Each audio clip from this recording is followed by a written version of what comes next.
What's up, Mariners fanatics? Welcome back to the pod. This is episode 2. Very glad to have you. I just wanted to kind of say a few words before we dive in. This episode, I took a pretty different approach from episode 1. Episode 1, I recorded all in the span of about 3 or 4 hours, and so it kind of, I think it actually turned out pretty well because it kind of had this natural flow to it. This episode might be a little different. It might not have that flow because I recorded 3 different interviews on 3 different days, and I was attempting to kind of create this narrative for this podcast of the Angel series, which I went to game 3 of with Matt. But as a beginning podcaster, there were just some things that I just missed along the way that I think it would have really made that narrative more cohesive. So I'm just being straight up honest with you guys. This episode is kind of going to be a little jagged and stitched together. It's going to primarily revolve around 3 interviews I did with 3 friends who just so happen to be Mariners fans. And there's also going to be a little bit of commentary from me thrown in on game 1, and just a little kind of interlude section 2 of when Matt and I go up to Seattle for the game. So that's what to expect for this episode. The Yankees series is starting tomorrow, and I would love to address it. I don't know what's going to happen, but that's baseball, right? So we'll see. But in the meantime, enjoy episode 2. Please excuse the sound quality while we figure out a better setup. And don't forget to like and subscribe and leave a comment if you would like to have a conversation with me on the pod about baseball. Enjoy. What's up? What's up, Willis? Just trying to get home from Puyallup at 5 o'clock on a Friday. Oh, fun. What a perfect time to catch you. I actually, was wondering if you had a moment to talk Mariners. I mean, you're fine with me being on speakerphone in the car, sure. Yeah, I've kind of been looking at the unsung guys that we picked up this week since the trade deadline is passed. So I was looking at the active roster. Let's just take a look at these kind of unknown guys. I talked about Luis Castillo a little bit already. I'm sure we'll be talking about him plenty in the future. But, the listeners are probably wondering, who is Matt Boyd? Who is Curt Casali? And who on earth is Jake Lamb? I don't know. I mean, Caselli, or was it Caselli, whatever. He's, with the way Torrens just hasn't had any power this year or really hit much of anything, and certainly isn't a plus defensive catcher. Once he, gets through his injuries and makes it up back to the majors. Lamb's a local boy, I believe, outfielder. I don't really quite know why we need more outfielders, but, Right, yeah. Hopefully he's more of a lion than a lamb, if you know what I mean. Yeah, I mean, maybe he'll step up when they give up on Kelenic again. I don't know. Yeah. I'm looking at Kelenic. There's supposed to be quite a logjam on the active roster, Yeah, there really is. Yeah, Jake Lamb not on the active roster. I don't think any of these guys have been activated. They're all on the 40-man roster, I think. But yeah, it looks like Jake Lamb went to UW. It says here he went to high school in Seattle also. So he is a Seattle guy. He went to some place called Bishop Blanchett High School. Have you ever heard of that? I don't know. Sounds like a Catholic school to me. Yeah, it sure does. So we got a Catholic on our hands, Lamb. Yeah, I don't really know what more to say about this guy. I mean, Jake Lamb, honestly, probably the best of the 3 guys we got from what I can tell. He was an all-star in 2017. Really? I did not realize that. Yeah, and that was also the year that he had the most plate appearances. So he was an all-star with Arizona, had 635 plate appearances, but has not since then. I wonder if he got injured or something, because since then he has not had more than 240 plate appearances in a single year. Sounds quite possible. Yeah, I think for me, at least, the most interesting thing is, I mean, looking at other people breaking down the, active 26-man roster, once everyone, like Haniger, and everyone gets healthy, the new pickups, either people are saying the last spot on the roster is coming down to Haggerty or Lewis. And it's normally big, oh, yeah, Lewis, but, I mean, everyone else doing pretty well, sort of gotten ignored, but Lewis has not been hitting well, and obviously can't really play the field that much. So maybe people are saying he'll go down, which I thought was interesting. But this is interesting because I don't know if you heard the first episode, but I talked a lot about whether it was going to be Kelenic or Haggerty. Are the people who are talking about this, are they placed? Do they have Kelenic placed on that roster? They have Kelenic AAA, and then the last spot coming down to Lewis or Haggerty. Okay, so Kelenic, people are saying Kelenic will probably be AAA, but Haggerty or Lewis will be. Yeah. Okay, I see. Yeah, that will be really interesting to see. I love both of those guys. That's a really tough choice. If you had to choose, who would you choose?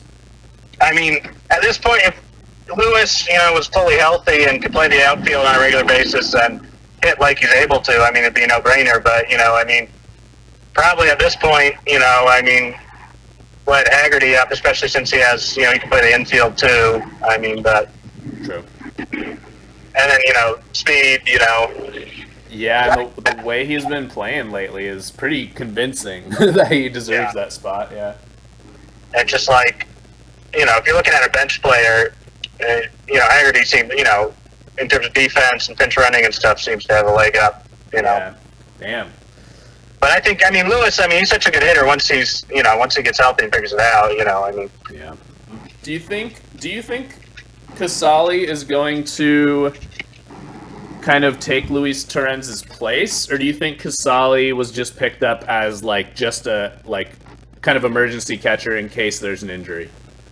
I think he's going to. Torrens is hitting horribly, and he's never been a good defensive catcher. So yeah, it's a shame because he really showed some promise last year. So that power too. He was showing some serious power last year, but we have not seen it yet. No, he has 0 home runs. That's pretty. And he's, that's the thing. The backup catcher, he plays, so he's probably started, 30% of the games, give or take. So yeah, let's take a look. Yeah, right now he has a negative .9 WAR on the season. He has 124 at-bats, and 0 home runs, only 2 doubles.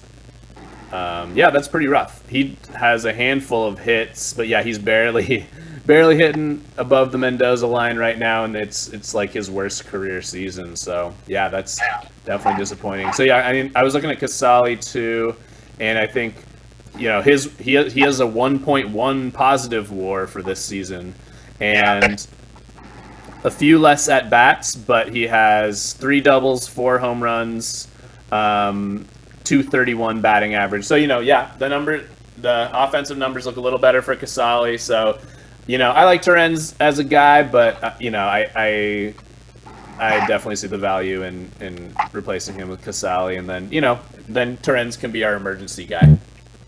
Yeah. No, I think Casali also used to catch Castillo in Cincinnati, I believe. So I think they're gonna. There's that.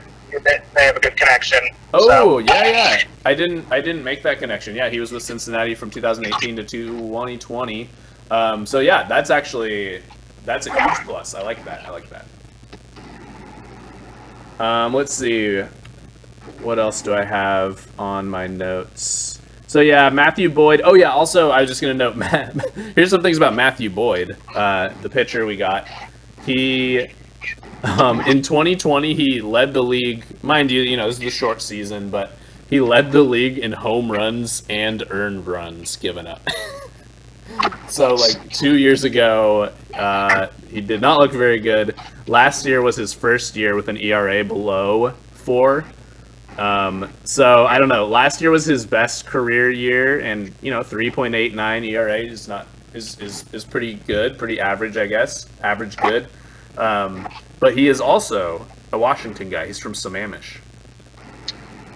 Where do you say? Sammamish. Sammamish? Yeah. I met a guy at my conference who said he was from Sammamish before Sammamish was even Sammamish. Wow. What was Sammamish before Sammamish was Sammamish?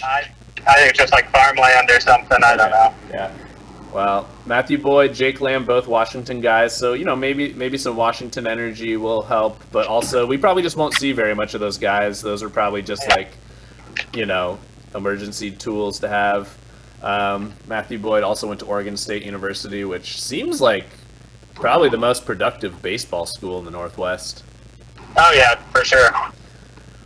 Okay, well, we don't need to talk too much more about those guys, but I thought it would be good to, at least acknowledge that they exist, that they're Mariners now. Yeah. Let's see. Are you going to Dirty Dave's? I think my flight leaving Denver was late, and traffic was like terrible. I mean, I've been on like the side streets since like Federal Way because I had to drop off my coworker in Puyallup. So I think. Oh, you just got in from Colorado. Yeah. Damn. Well, good on you for putting in the overtime to help us out with the pod. Yeah, I know. Glad to have your energy back in time for this Angels series. Angels 4-game series starting tonight. The news is that Mike Trout is out. I mean, he's been out for a few days, and Ty France is back. So, yeah. Now the Angels, I mean, they are sort of like seem like a dog that's been beat too much right now. So especially, and we're missing Ohtani as a starter. So it's like, hopefully, take him out to the woodshed, as they say. Oh my goodness, yeah. I mean, as brutal as it sounds, we got to. we gotta take as many wins as we can. Angels, yeah, their season is looking ugly at this point. Like, which is, I don't know. Going into this season, I was kind of prepared for the Angels to be like kind of our equal, who we were fighting against for the wild card spot, but we really just kind of knocked them on their asses, and it's pretty sad, I guess, if you're an Angels fan. Yeah, no, I mean, it's team sport, I guess, because, they had all the promise in the world, and they looked like hot garbage. Yeah. For a while now. So they lost their series to the Athletics, but apparently in the last game of the series, the Angels hit 7 home runs and still lost 8-7, which means they hit 7 solo home runs. As I said, it's team sport, Let's see. Well, you should probably go to Dirty Dave's and treat yourself, unless you're just trying to go home and pass out.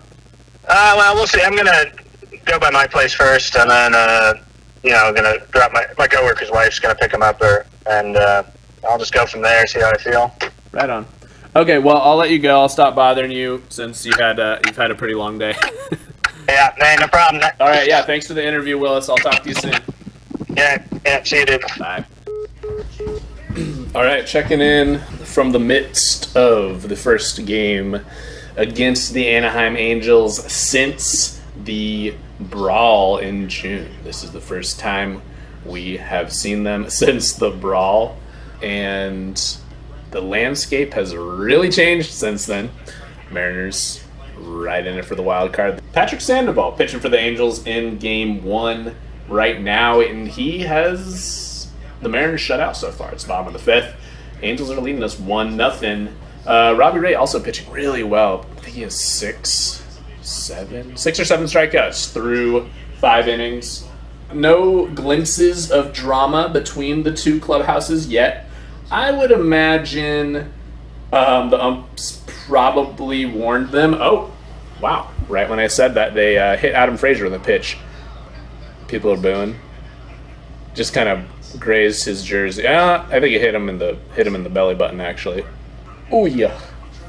So yeah, as soon as I mentioned the drama or the lack of drama, of course someone gets hit. So we'll see what happens from here. And Robbie Ray just struck out Shohei Ohtani for the 3rd time in one game. It's only the 6th inning. Robbie Ray, whoever was talking shit on Robbie Ray for his last 2 starts against the Astros, shut the fuck up. Robbie Ray's got it figured out. Astros, probably one of the hardest fucking teams to pitch to in the major leagues, if not the hardest team. So, Robbie Ray, I ain't worried about him. He's got it. This season is important to him. He's got something to prove. That he's not just a one-time dude but that he's going to be a career dude. He's going to be a career dude for us. I finished my 2-out Raleigh sign. On the other side, I have my Better Call Paul sign. So 2 signs for 2 very specific situations. I think I'll get a chance to use one, if not both of these signs tomorrow. Anyway, JP's still at bat here. Sandoval's still in. He's at 104 pitches. Santana on first. There's 1 out. It's still 1-0 Angels. Would love to see JP do it. Yes! Base hit. Okay. Santana making it to third? Nope. All right, base hit. We got runners on first and second. That's got to do Sandoval in. Here comes the walk of shame. Patrick Sandoval, you are done. You came to this game and hit 2 Mariners. The first game since the brawl. Pushing it, bud. Pushing it. But at the same time, he pitched really well. We only got 3 hits off of him. But he's gone now. And I think that's going to be a good thing for the Mariners. I don't think the Angels have much in the bullpen, especially since they traded away Raisel Iglesias. They might have. Oh yeah, they traded away Syndergaard. I don't know if they traded away any other bullpen guys, but I don't think they really had many other solid bullpen guys to trade away. So I would say it's looking pretty good for us here. All right, Winker, give us the juice. Oh my God. We getting pitches down the plate. We're not even swinging. We don't got the juice. God damn it. That's the thing about podcasting and baseball. That's what podcasting and baseball have in common is you gotta have the juice. You don't have the juice, it's not going to be a very good game. It's not going to be a very good episode of the pod. You gotta have some juice. And right now I don't have a whole lot of juice. And neither do the Mariners, but I'm hoping that means, tomorrow there will be extra juice because I'm going to be at the ballpark tomorrow. They're going to play 2 games. They're going to need some juice. I'm going to need some juice. So I'm hoping everyone's juiced up on this Saturday, August 6th, and we can beat the Angels in a doubleheader. I still believe we're going to beat the Angels tonight because we're up against their bullpen now, and I don't really think they got shit. And Abraham Toro's coming to the plate, so let's see if Toro's got the juice. Maybe he's got some taurine for us. All right, it is Saturday, August 6th. The Mariners are about to wrap up their first game of a doubleheader today with the Angels, which I've probably mentioned a number of times by now. But, yeah, we're ahead 2-1 in the top of the 9th, so we'll kind of be monitoring that as we talk. But, yeah, I wanted to call Felix before we head up to Game 2 of the doubleheader and get his takes on a few things. So let's give Felix a ring and see what he's got to say. Aren't you listening to the top of the 9th right now? No, I got faith in our relievers, so I'm good. One-run game though, man. I mean, yesterday we tied it up in the bottom of the 9th and then blew it. I know, it's true. You said that you were free right now, so I wanted to give you a call because I wanted to get your take on something, or just like maybe your advice before Matt and I head up to the second game. But I will. Oh, you guys are going tonight. That's great. Yeah, we're getting ready to go up. I'm gonna go meet up with him soon. We played tennis earlier because. Oh, nice. I don't know. We were just like, baseball with 2 people. Let's just play tennis. Yeah, that sounds awesome, though. Get a little workout. Yeah, it was fun. But not as fun as playing baseball with you. Aww. But I'll do it again sometime soon. But I know you're kind of busy, so we can keep this brief. But Matt and I are about to head up to see the Mariners play the Los Angeles Angels of Anaheim, and bullshit. And Mariners just took the first game, by the way. Oh, great, awesome. Final 2-1. So, but yeah, seeing as you are from LA, I wanted to just ask your advice of about Angels fans because I was kind of thinking maybe I would interview some Angels fans while I was up there, but I don't really know much about Angels fans. So, who are Angels fans? What can you tell me about these people? That's actually what I was going to say. Is like you can interview some Angels fans if you can find them. Right? Yeah. Are they going to be showing their faces tonight? I don't know. Who knows, man? Hang on, let me turn this off over here. It's just a quick little side note. So watching, and I think you watched the game last night, Dodgers Padres. When the Padres are in LA, you don't hear Padres fans. When the Dodgers are in San Diego, you hear Dodgers fans. In other words, they travel well, and they're present kind of everywhere. Right. And I think that the Angels are kind of like the Padres as far as their fandom. Probably even worse than the Padres, actually, because the Padres do have a good team. They have, actually, now that I think about it, so the Anaheim Angels have Trout and Ohtani, and it's like, people should be, into them.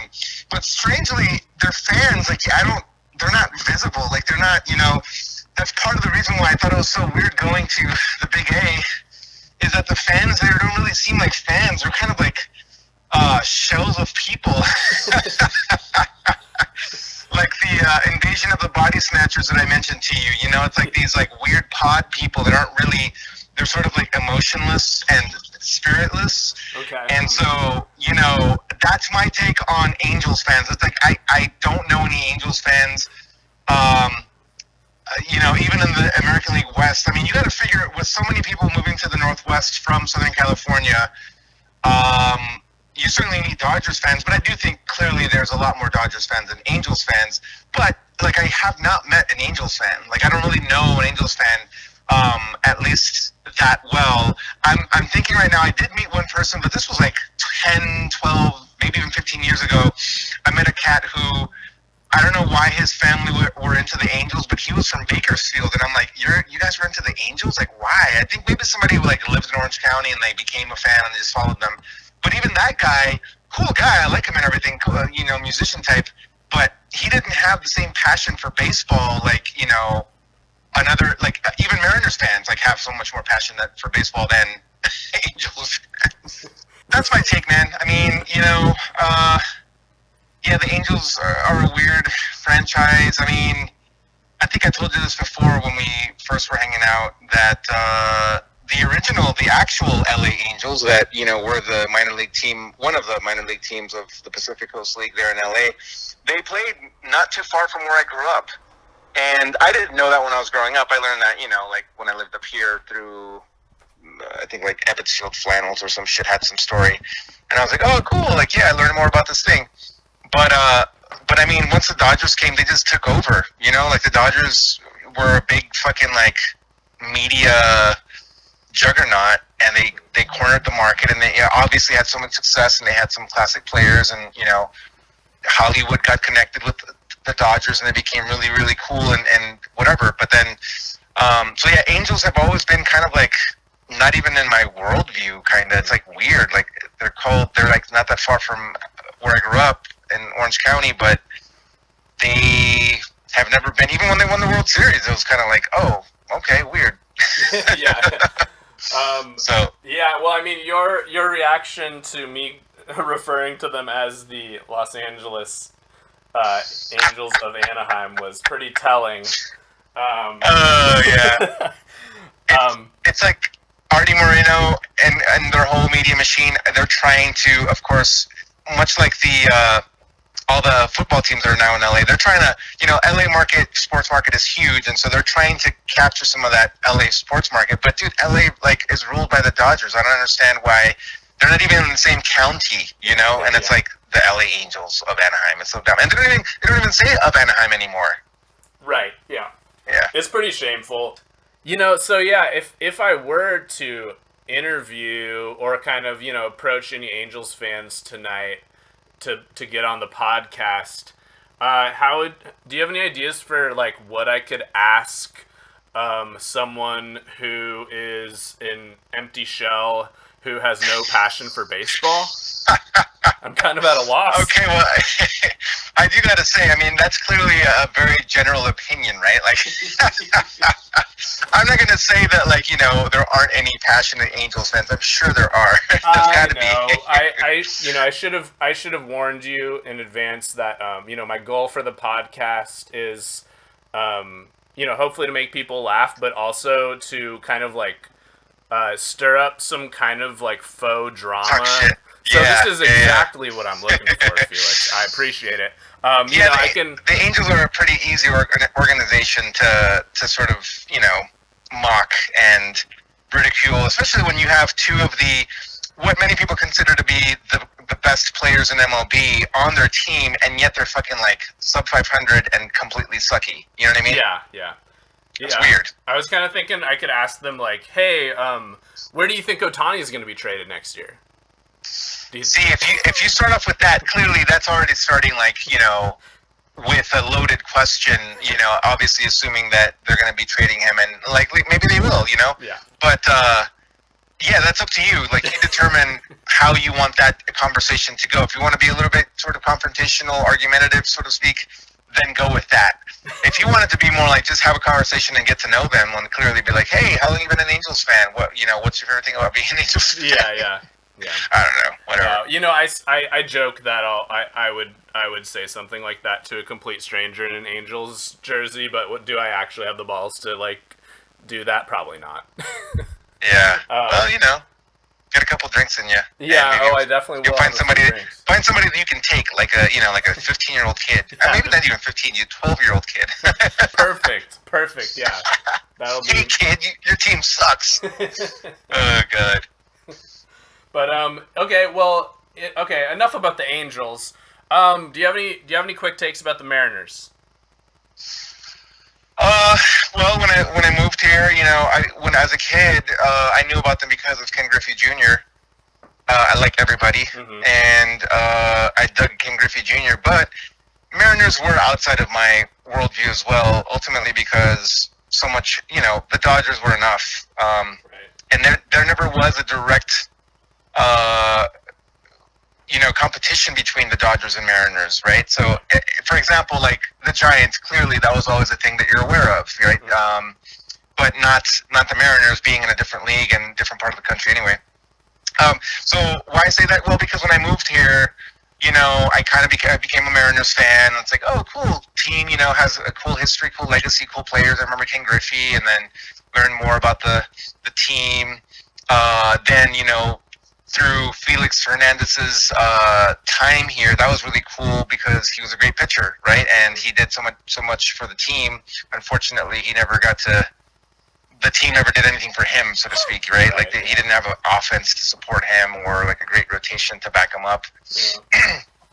So the Mariners have been a team that I've rooted for, kind of like, they're the local team, the local major league team, and I have no reason to not like them. Say if I moved to some other town like New York, I wouldn't be like, let's go Yankees or let's go Mets, right? I'd be like, oh, cool, I'll go watch baseball, but I won't be like behind the team as I am with the Mariners. Yeah. And I just think that the Mariners have always suffered from bad management, bad general management, no development whatsoever, taking the approach of like trying to sign a big name. Like I remember when Robinson Cano got signed. I mean, sure, good player and everything, but it's like you had nothing to back that up. There's no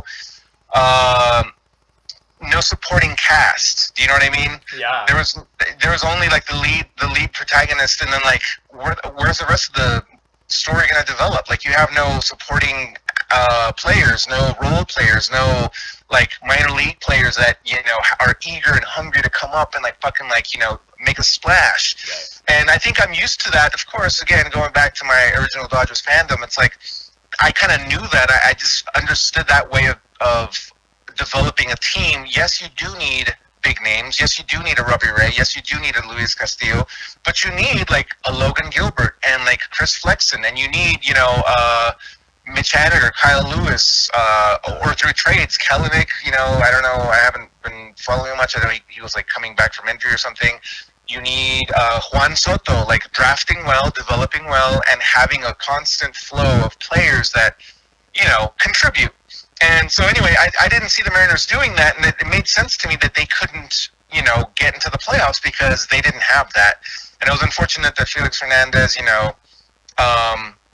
I wouldn't say wasted his great years. I mean, sort of in a way. If you want to measure success by how much a team succeed or can get into a playoff spot and then how far they go, well then yeah, the Mariners haven't been successful. Yeah. But they've had good players and good teams. I remember again, what was it, like year 2016, 2017, when they were like a half game out of a wild card spot and they were playing the A's, I believe, and I was at that game. Oh, yeah, and me and Matt were talking about it. And it was so exciting, and like the Mariners came back. We had Nelson Cruz, we had Kyle Seager was having a pretty good year. Robbie Cano was there still, and that was a very cool sort of playoff type game. And of course, unfortunately, the other team that they were competing against for that spot had won, so that effectively they took the spot. Don't remember what year it was, but that was really cool. And anyway, I think I'm rambling at this point. I have to say that the Mariners have lacked the comprehensive organizational-wide approach to building a great winning organization. When Jerry DiPoto and Scott Service came on board, that was like 5 years ago or more at this point, right? Yeah, it's been a while. I think about 5. I remember the whole talk about see the Z, right? Control the zone. Like they were trying to take this whole organizational approach to batting and offense and controlling the zone, and it was very it resonated with me because I think that when I read about the Dodgers, when I see the Dodgers, like they take walks, right? They're not chasing outside of the strike zone. They understand the zone, and they're trying to employ all of the strategies to get on base, put runners in scoring position, etc. And when I heard that from the Mariners, which I haven't heard for a while, actually, I don't think I really heard control the zone anymore in the past few years. But, you could still kind of see it, right? And ultimately, they're professional ball players. They're probably training for that anyway. Yeah. I think you don't hear it because I think they're actively practicing it pretty successfully at this point. Right. Yeah. And so that's great. And in any case, it's those types of things when they're developing players from the minor leagues to not chase, to be patient, to work the count, to understand the count, to understand themselves, and then, hitting situationally, so you're down 0-2 now, so you're not going to fucking swing for the fences. Just try to put the ball in play and get some contact. Try to shoot for a hole or something. You got to run around second or third, like get them in. So I think those things, which are pretty standard, I suppose. I mean, maybe it's obviously different when you're competing at a major league level, but I just feel that the Mariners are getting more to that now, and that's what makes me excited that they have a lot of young talent. Hopefully, they'll continue drafting and developing well. I do think that what DiPoto has done, trading well, drafting pretty well, developing, you can see it. And it does take time sometimes, right? And I think, remember, like 3-4 years ago, the whole quote-unquote step back, it wasn't like a rebuild altogether, or they were tanking, which, by the way, I fucking despise organizations like the Astros or Cubs that essentially use that strategy where they tanked to get high draft picks, and it's like completely uncompetitive and against the spirit of competitive sports. Yeah. But in any case, the Mariners didn't necessarily do that. They did kind of clear out some payroll and whatever, but it was like a step back, they called it, which I thought was funny. But in any case, I do think since then, or back then, it was like, okay, the Mariners are projected to make the playoffs in like 2022, 2023, and I think we're there. Like you said, the team has arrived. They traded well. They've got some good prospects. Unfortunately, I'm sad about Kyle Lewis. He continues to be on and off the IL, and Mitch Haniger as well. Yeah. But those guys could be like huge pieces too, man. Oh, I know. Yeah, Lewis is back, but they're not letting him play outfield very much. Haniger, rumor has it, Haniger might play a little tonight. Nice. We'll That'd see. be good. So, but yeah, Janitor Haniger's about to come back. Julio's about to be back. We're about to basically have almost everyone off the injured list, so that is exciting. Yeah. But yeah, dude, thanks for sharing your knowledge and your takes with me and letting me record you. And again, sorry I didn't give you that explicit heads up when I first called you that, hey, I'm already recording. No worries, man. I maybe sort of suspected, and I was going to ask you at first if that's what you were doing, but I don't necessarily care. I just, whatever. Because I know you you were saying some things about Angels fans, but I know it was like half, I know it was half jokingly. But that's exactly. I knew if I presented that to you in the right way, I knew we'd get some hot Felix takes, and that's definitely. Yeah, that's fine. I mean, that I stand behind that, and anybody that wants to challenge me and prove me wrong, that's fine. Then we'll have that conversation. But likely you probably won't find any Angels fans that are going to be up in arms about some fucking idiot here in Seattle, or Tacoma, because I'm in Tacoma. What's up, baby? That's my opinion, man. It's like, it's not like I'm saying, if I see an Angels fan, I think that they're just a shell. I mean, usually you can kind of tell, like, whatever. Yeah. If they're like into it, or if they're just kind of there to have a hot dog and look cool and pretty or something. Totally, yeah. I mean, I do understand what you're saying, though, because I went to Angel Stadium a month ago for the first time, and there were a number of Mariners fans there, and you could tell the Mariners fans were there to watch their team win, and nice. It was hard to tell why the Angels fans were there. It was a Friday night. It's somewhere, yeah, exactly, somewhere to go get a hot dog and, like, just something to do on a Friday night rather than, like, this is my team, I'm passionate about them winning, and, like, so I could definitely kind of sense that, which is interesting. All right, man. Well, thanks again for letting me interview you. I'll send you the first episode I did, and I'll definitely send you this one. Yeah, please do. It'd be fun. That sounds awesome, man. It's always cool to see what my friends are up to, and especially if it's something I like about baseball or something. Hell yeah. And then if I'm going to be in it, then even more. Oh yeah, I mean, right? Dude, I would love to, if I keep up with this at all, I'd love to have you regularly. So. Yeah, that'd be awesome, man. I mean, I'm down for the Mariners, this, and I've got some other little stories here and there, and my own takes as well. But I'm about it, man. Hell yeah! Let's do this. Let's go. Yes, baby. If you think of any good podcast names, let me know. So far, I'm just calling it the Seattle Mariners Fanatical Podcast. It's a bit of a mouthful. It's a bit of a mouthful, but... Yeah. I don't know. Yeah, let me think on that. But we could definitely have some fun with it, for sure. Yeah. Cool. All right, Felix. Well, we'll be texting you from the game. Sweet. Yeah. Do so, man. Send me photos. Okay, we'll do. All right. Peace. Bye. Peace out. All right, Matt and I have arrived in beautiful Seattle. It's about 85 degrees, according to my internal thermometer. And we're about to walk by the legendary Starbucks headquarters. Looking for an affogato? That might be the place. It just hit me. We've been trying to think of where to get affogatos. Yeah, straight to the source. So we're going to go straight to the source and see what they got. Still no word on tonight's lineup. We're hoping to see the one and only Haniger. We'll check back in about that. Any thoughts? What are you excited about for this game, Matt? I'm just excited to see Flexen. Flexen, baby. I feel like I've missed a lot of his starts this year. I just haven't seen him pitch enough, and he's been so solid. He really has. So this is, it should be fun. It should be fun. We'll check back in with you soon. We're at the Starbucks headquarters cafe, and they have a full-ass bar. This dude drinking some rosé. There's some liquor on the shelves. We're gonna have a seat at the coffee bar here. There's a lot of Mariners fans in here. Okay. They have a whiskey barrel-aged cold brew, a nitro almond milk mocha, hazelnut bianco latte, cold brew malt. Whoa, that actually sounds pretty sick. Yeah. Cold brew malt, vanilla ice cream, and chocolate bitters. There we go. Okay, we're getting a couple cold brew malts. They do have a classic avocado too. Let's get one of each. Yeah. Okay. Should I go get in line? You can get something to eat here too. This is like a fancy ass Starbucks. It's not the first, but it might be the best. Hi. We would like one cold brew malt. Yeah, with the ice cream. And sticking with the ice cream, we'll get an affogato too. One avocado? Yeah.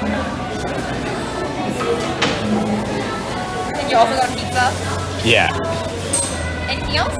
That'll be all And is that for here or to go? for here. You look satisfied. Oh, there we go. Oh, man. Oh, yeah. Gotta unleash the espresso from underneath. Yeah, this is good shit. I'm coming back. Yeah. Oh, you unleashed it? Dude, yeah. Here.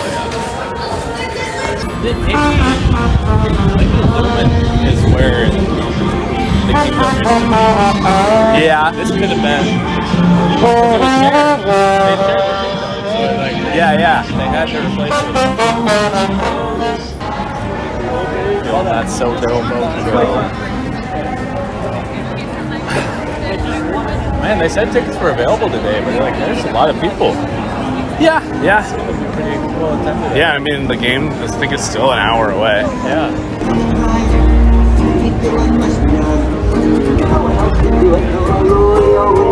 Yes, this is the sounds of Soto. I noticed some Mariners fans walking away from the stadium too, and I was about to be like, wait, you're going the wrong way, but I realized maybe they're coming from the first game of the doubleheader. So you got Mariners fans. Well, we're doing the same thing. Yeah, that's true. We are now walking away. But, I mean, just, not your typical Saturday, because you have Mariners fans walking in all directions. Everywhere. All over the city. They're everywhere. We are everywhere. Oh, look, you can see the reflection of Mount Rainier in the... It kind of looks like that, actually. I've always thought the Tacoma Dome looks like Mount Rainier. Yeah. Could easily get the two confused. There's a view you can get where they're just side by side. Yeah. So much better. Kind of on like Tacoma, not South Tacoma way, Tacoma Avenue. Something to love about Tacoma is that Rainier. It's near. very- Mount Rainier. Rain is near. Rain and the is mountain near. is near. Yeah. Wow. So yeah, Matt and I were at Mitch Haniger's last game at T-Mobile, which was in April, probably. Right? April. And we got tickets for this game a week or two ago, and it just so happens that we are now in attendance for his first game back at T-Mobile since that time. So pretty incredible. Can't wait to see what he does tonight. Go get some beers during the national. Yeah.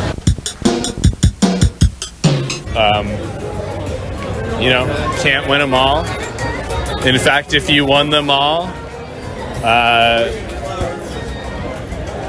it just doesn't happen. That's not how it works. Not in real life. Yeah, still got a chance to win the series tomorrow. So, well, Just a makeup today. no, we don't. This is a makeup today, right now. Oh, okay. So this is the makeup game. So this isn't even part of the series. Matt just informed me. So yeah, we're gonna win the series tomorrow, and then we get to play the Yankees again. Can't wait. Ian just called me here. It is Sunday, August 7th. The Mariners have just wrapped up their series with the Angels. They split the series with the Angels, which, if you had told me that before this series started, I would have been disappointed. But you know what? We had a pretty exciting game today. Exciting finish. Ian, tell us about the exciting finish. You were at the game, right? I was at the game. Pause real quick. Can you hear me? You're gonna have to. Here we go. You're gonna have to turn the jazz down, bro. Let's get the jazz stuff. You can have. I'm down with the jazz, but you gotta turn it down a little bit because it's drowning you out. But I want to hear. I definitely want to hear about the game. Can you hear that better now? Yeah, I think that's better. Tell us about All the right, game. sweet. It's okay. No, so yesterday, we should back up because yesterday I thought I was going to be going to a game with you and Matt. And when I was buying the ticket, I was buying it in such a hurry because I didn't want it to be sold out because it's Seafair weekend. So I figured people are trying to go to do a night thing going to the baseball game. Yeah. So I ended up buying a ticket, which I thought, from when I bought it, I thought I was buying it for the night game. but it wasn't. It was for the game today. So it was coincidentally like it really just worked out really well. So I'm like, fuck. Well, I fucked up, but they lost last night pretty bad. Yeah. Sorry you guys had to witness that. But I went to the game today and I was just kind of like really jittery because I had like a 4-shot latte before I went to the game. So I was like super anxious and like really kind of cheesed off because like I had this whole section of myself and all of a sudden started just filling up immediately. And this family kind of pushed me to the seat I had to sit in. And the seat, of course, I sat in had a little spot of bird shit on it and was just dirty as fuck. So I was like really pissed off. I'm like, I paid $144 for a ticket to sit in a seat that has bird shit on it. Cool. So that was how the game started off.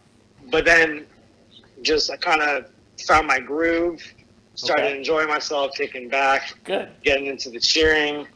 And the game was amazing. When Jesse Winker got up to bat, I had my fingers like crossed. I was like just screaming Winker at the top of my lungs because like God needs my support. And of course, he got a grand salami, and that was just like probably the highlight of the game was seeing the grand slam. And it's just so great because we've had that opportunity. We have 3 people on base, guy at bat, and they always love that opportunity. So it was really, really awesome to see a grand slam out of that. Hell yeah! I'm happy you got to go to an exciting game. Yeah, it was pretty rough being there last night.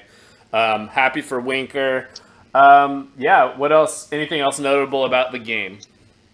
Yeah, I've just kind of been noticing how Haggerty and Jared, they're still fighting for what ball's going to be theirs or whatever. Oh, did you notice the ongoing rivalry? What did you witness? I just witnessed a ball that was clearly in Sam's like part of the field, and Jared, ran up and just said he had it last second a couple of times. Again. Yeah. Nothing too noticeable as the one that you were talking about, but still, you can still see the I need to be in outfield. Yeah, well, I think Jared Kelenich's time in the majors is ticking down because how many hits did Jared Kelenic get today, Ian? I don't think he got any. And how many hits did Sam Haggerty get today? Haggerty got on base, I think, twice today. I definitely know the final inning of it, like around the bottom of the 8th, he got on base. Yeah, and I think he had that really beautiful hit. I think he got an RBI too. I think he got 2 hits, if I'm not mistaken. So yeah, dude, it's pretty clear that Haggerty has proven himself much more than Kelenic. I think. How about Sam is the new Kelenic? I feel like I think we should give Jared his props. Jared, you were great last year, but guess what? Sam's the new Jared. So, yeah, it was great. They played Sue Bird's like final farewell, like kind of moment at Climate Pledge, if I'm not mistaken. Wait, who's farewell? It was Sue Bird's final game as the Storm. Oh, gotcha. Yeah. It was like her final like game ever. So she's retiring after I think today. Okay. So that was really cool because she's done a lot for Seattle sports and like they've been a consecutive championship team. And it sucks that women's basketball doesn't get enough props as it should. Yeah, it gets very little attention still. Was she? I've definitely heard the name Sue Bird. I'm just not a basketball guy in general, but was she a career-long Storm player? Oh yeah. She brought us home so many championships, like trophies. How many championships do the Storm have? I think 4. I mean, she's been playing for 20 years, and she brought home a bunch. The Storm are like an unbeatable team for a very, very long time, and I think they still are. Yeah. And my girlfriend's telling me there was a bunch of Storm fans today. Way too many. Oh, yeah, you guys live super close to Climate Pledge, huh? Yeah, that's where I got my coffee this morning. I think the best part about today is that I think I'm way more bronze than I was before I went into that stadium. Oh, you got a little bronze from the game? Got a little bronze going, yeah. That was great. Seawald was phenomenal. I got the Seawall chant going, the Seawall dub, which Hell was yeah. awesome. Hell yeah. I got that on film, which was awesome. So like, I feel like I played my role as a fan today. Good. Proud of you, man. Yeah. I made 2 signs, which I showed you guys, and brought them both, and did not get to use either one last night because neither Cal Raleigh nor Paul Sewald played last night. So I got a great sign idea. I think we should get the Godfather logo with the hand and the puppet strings, and it will say Haggerty instead of Godfather, but in the Godfather font. Yeah, that's pretty good. That's pretty good. And for anyone listening who doesn't know, Sam Haggerty's walk-up song is the Godfather theme song, so I think he would appreciate that. Yeah, you guys should make that sign for sure. Yeah, I call him. I like calling him Sammy because Sammy is a really Italian name. Instead of saying like, let's go Haggerty, I'm like, let's go Sammy. Yeah, he looks like a Sammy for sure. He's a total Sammy. No, it's just a phenomenal game. I'm really cheesed off that they called Winker out at home play because he was totally safe. I was listening. I actually only listened to some of the game and then had the rest of it on,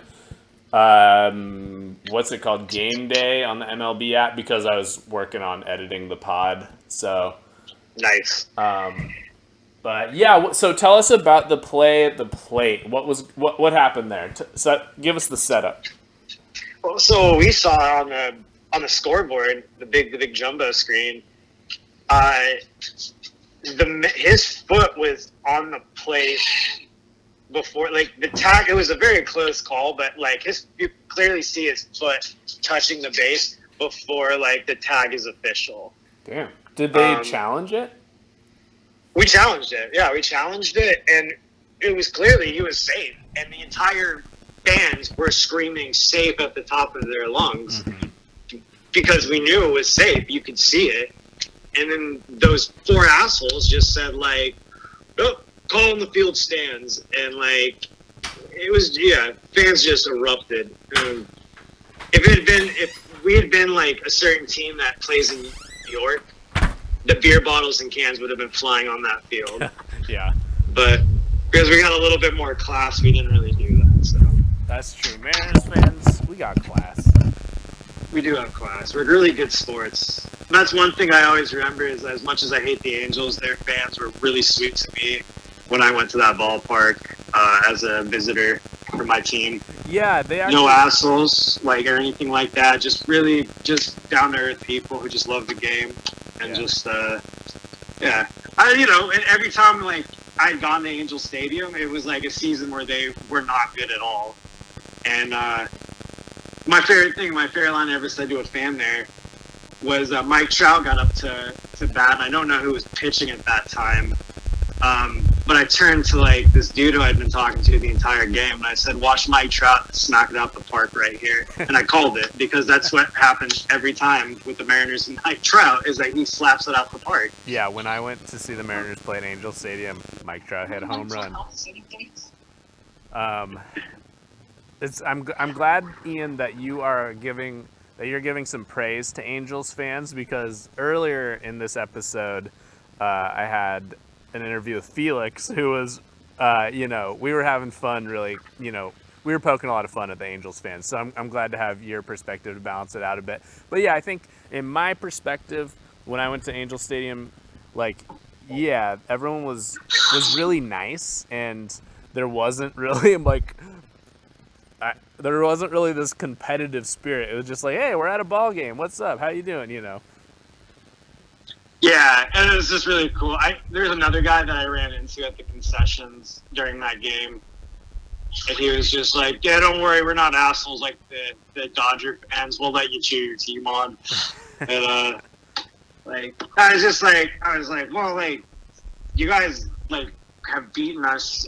I mean, the scoring with wins to losses with our teams for almost 10 years it's just been the Angels for so long.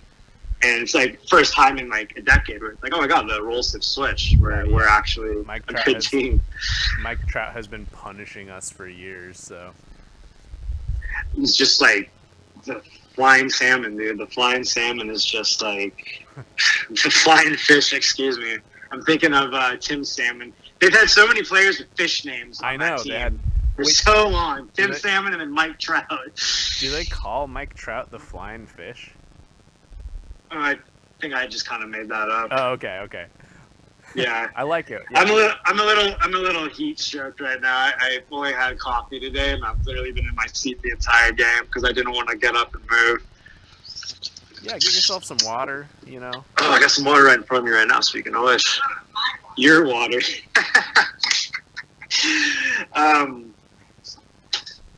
Yeah. So, Mike Trout. I'm sad that I'm sad that he. I'm not actually sad. I feel bad for him as a person, like Yeah. man to man. I feel bad he's injured, but I'm really happy he's sitting out. Yeah. He does nothing but need a break. he does nothing but punish us, like I said. So, yeah, thanks for giving us a little taste of the game today. I think that's actually exactly what the pod needed to wrap up this episode. I'm wondering, do you have, to really wrap up this series, do you have any takeaways from the series? Because again, we split the series with the Angels. Not ideal, but at least we didn't lose. I'm happy. I'm really happy that we tied it. And I felt that I felt like it was going to go that way. But you never know, because there's sometimes, pitchers will have a bad day and we lose, and it's part of the life of baseball. But we killed it. We literally tied. We did what we needed to do. We're in a good spot going forward with the toughest team in baseball right now. Yep, They're going to be in our house tomorrow, Tuesday, and Wednesday. that's right. And just hopefully we can just pull it off. See a lot more magic. And I've been looking at the calendar, and it looks like it's a relatively good little couple easy months that we have right now. Yeah. I think we got through the really hard hump, and after we get through with the Yankees, it'll be a little bit easier here on out. For sure. I mean, we are done playing the Astros for the regular season, which is kind of incredible. They beat us more than we beat them, but only by a few games. We held our own for the most part. After the Yankees, we don't see the Yankees anymore after this week. I think the hardest series we have left are our interleague series, so they're only 2-game series against the Padres and against the Braves.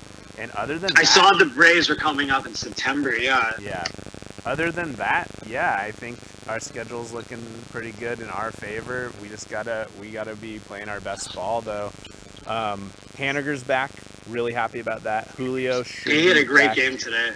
Yeah, he got a hit last night and today, so that's really nice to see. Julio should be back this week. I've hardly even talked about Julio on this podcast so far, but I have a feeling. It's because he's been out, but we'll be talking about him a Yeah, lot of course. coming up. Most of our main guys should be back by the end of this week, so that's really exciting. Cool. Well, I'm looking forward to seeing Mitch, to seeing Kyle, and to see J-Rod all on that field together Yes, at one point. That is going to be a really beautiful thing to see, for because sure. That's my dream outfield. I love Winker, but I have high hopes for Kyle Lewis. Other people might disagree at this point, but yeah, that's my dream outfield. So that's exciting. But yeah, Ian, thanks again for calling and bringing some juice to this episode, because I was struggling to get as excited as I was for the first episode, and I think my energy was lacking a little bit. So thank you for bringing some energy. I appreciate that. well, I just got back from a game, and I just, it was a big series, and I thought episode 2 should have a good, happy ending to a 4-game series where we tied. Yes. The team that's always had our number, and finally, we didn't cave in. We tied them, so that's all that we could hope for, and we did it. So, go Mariners! Go Mariners. And on that note, I'm gonna cook some food. All right, sounds good. Thanks for calling, Ian. Much love. All right, Go Mariners! Go Mariners. We'll talk to you next time. Next time, awesome. All right. Have a good one, bud. Love you. Love you. I was raised in a northern town. Me and the boys were jailing it up, playing rock and roll music when the sun goes down. Country music was a different world. before they found the beat and said goodbye to old Lester and Earl. Back when time was on our side, before Dwayne and Jamie died, up by the riverside where the eagles fly, on a gravel road we ride to the garden where the poets stare and play into the night and say, well, that's just rock and roll.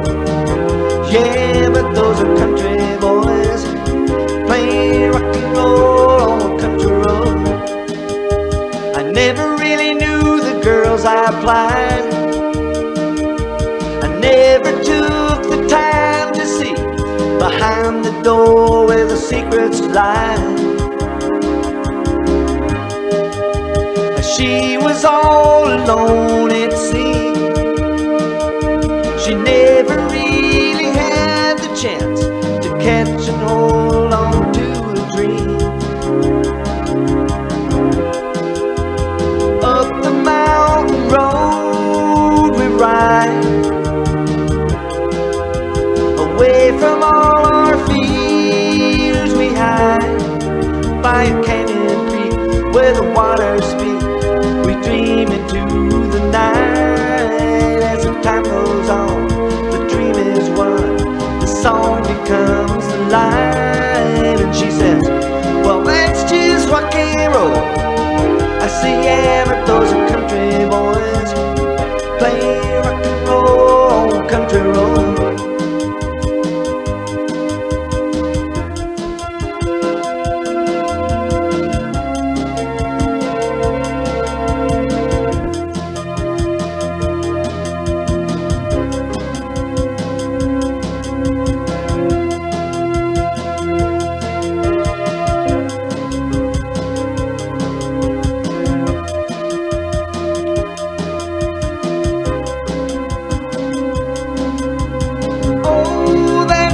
Rock and roll, yeah, but those are country boys playing rock and roll on the country road.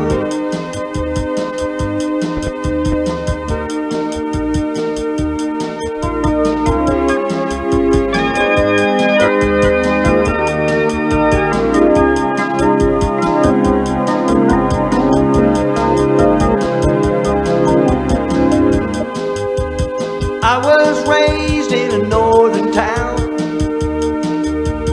Me and the boys were jamming it up, playing rock and roll music when the sun goes down.